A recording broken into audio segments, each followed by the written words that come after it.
First of all, I would like to commend my friend, President Ramaphosa, for the successful organization of this summit.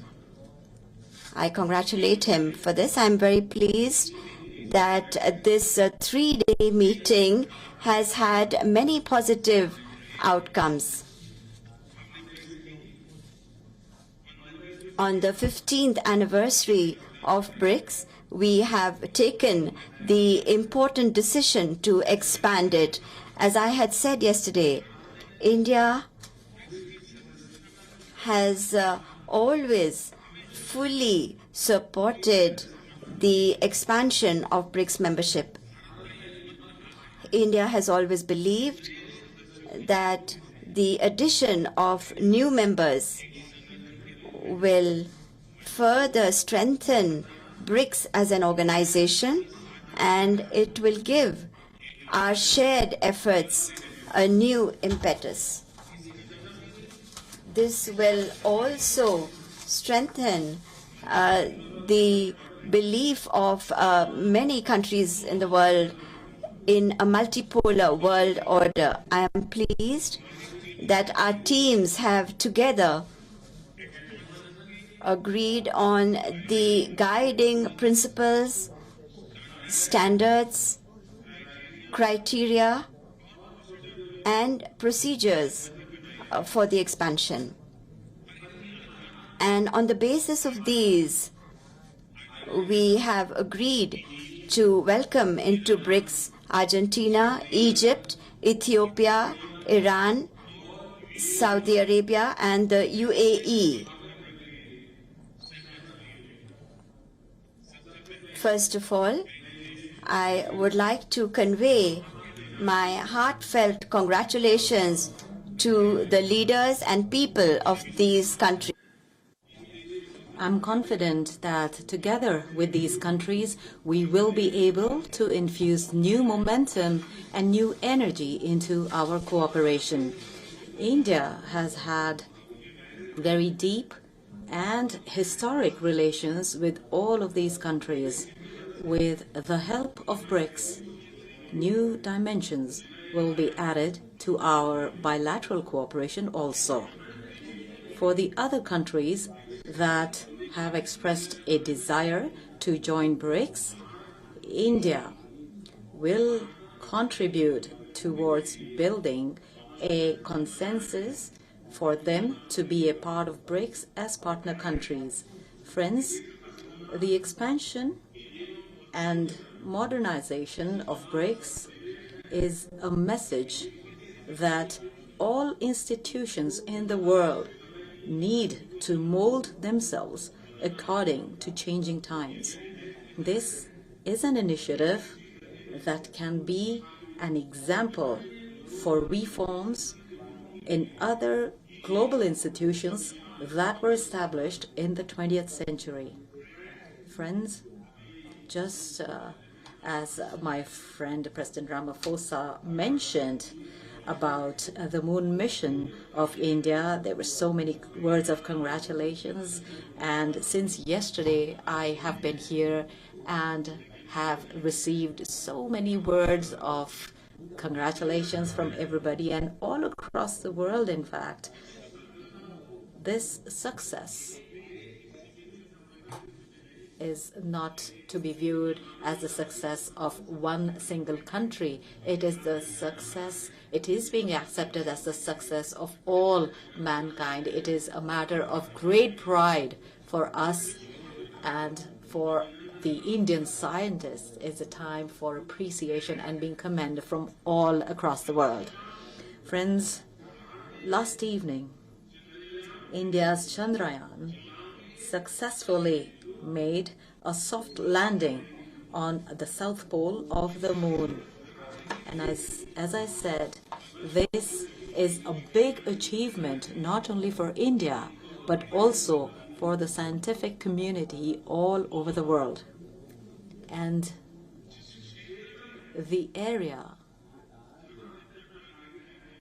which was identified as the target by India is an area where no efforts were made for landing so far. And this effort has been successful. In fact, the terrain is very difficult, and science was able to lead us to that terrain. So I believe that this is a success of science. It's a success of our scientists. On this very historic occasion, I have received, India has received, Indian scientists have received, and the entire scientific world of the entire world has received congratulatory messages and notes. I would like to thank all of you, not only from myself, but from all Indians, and also on behalf of the scientists, of my Indian scientists. Thank you very much.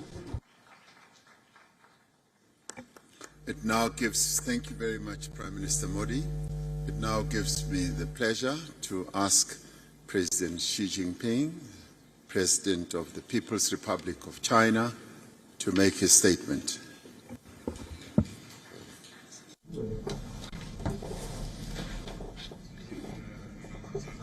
President Ramaphosa, colleagues,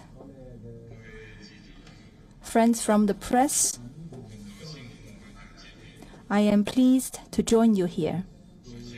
At the outset, I wish to thank President Ramaphosa and the South African government for the thoughtful arrangements they made for the BRICS Summit this year.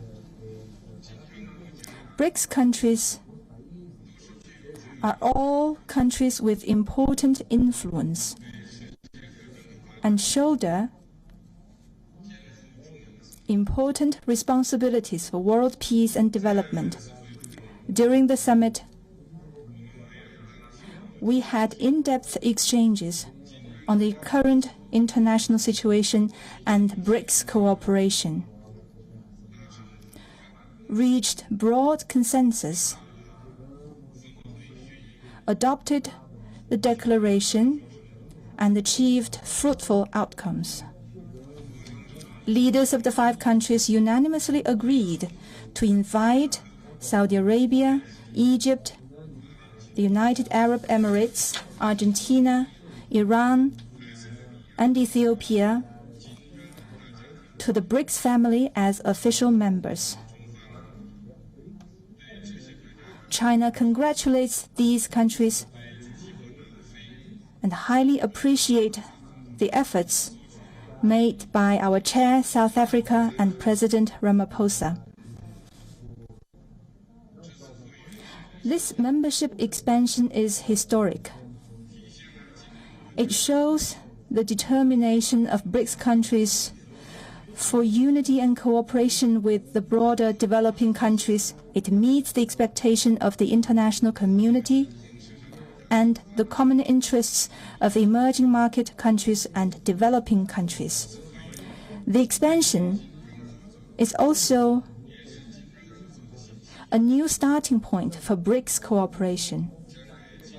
It will bring new vigor to the BRICS cooperation mechanism, further strengthen the force for world peace and development.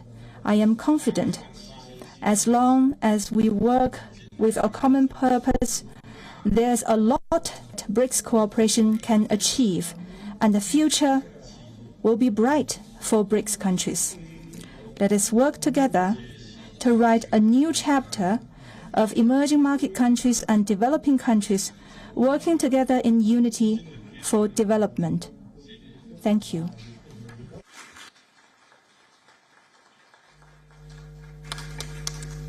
Thank you very much, President Xi. Ordinarily, in the acronym of BRICS, after Brazil, Russia, India, and China having spoken, it would now be the opportunity for the President of South Africa, President Ramaphosa, to speak. But he has already spoken. So that brings us to the end of our press statement. Thank you very much. Thank you very much for your attendance. We have reached the end. Thank you.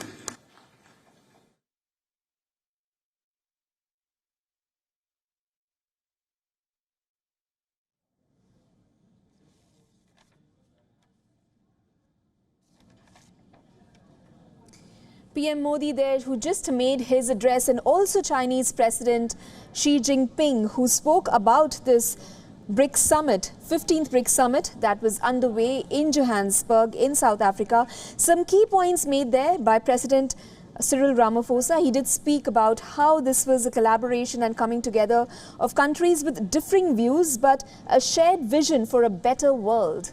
And of course, keen interest from many countries that were vying for the membership. Around 40 countries were interested.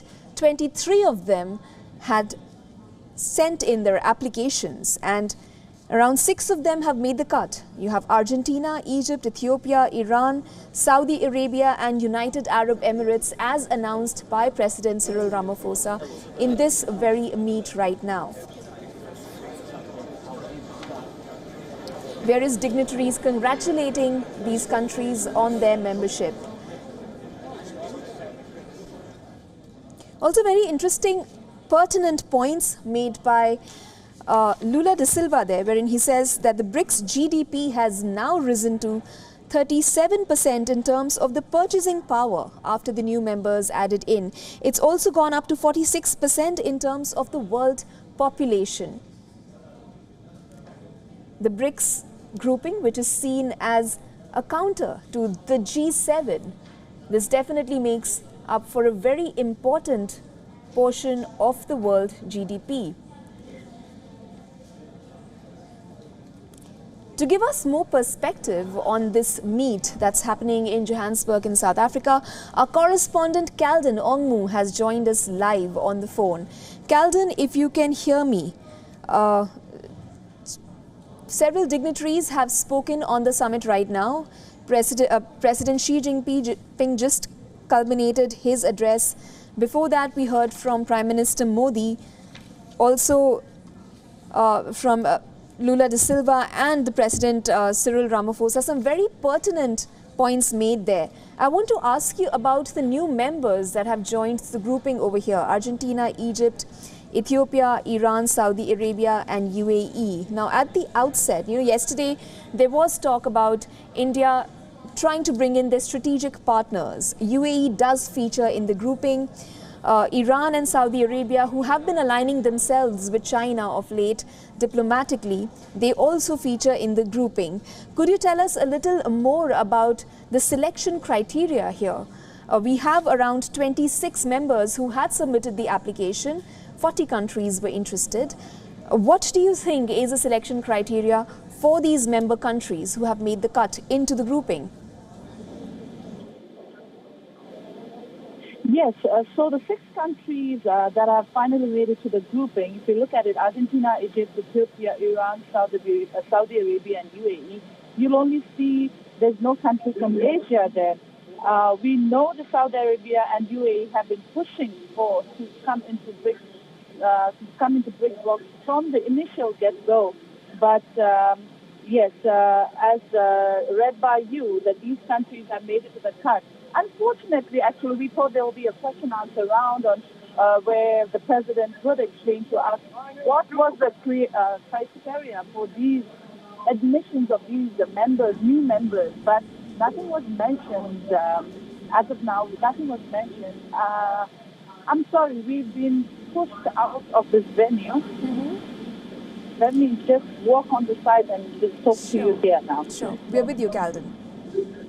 Yeah, I'm going, Grace. I'm going.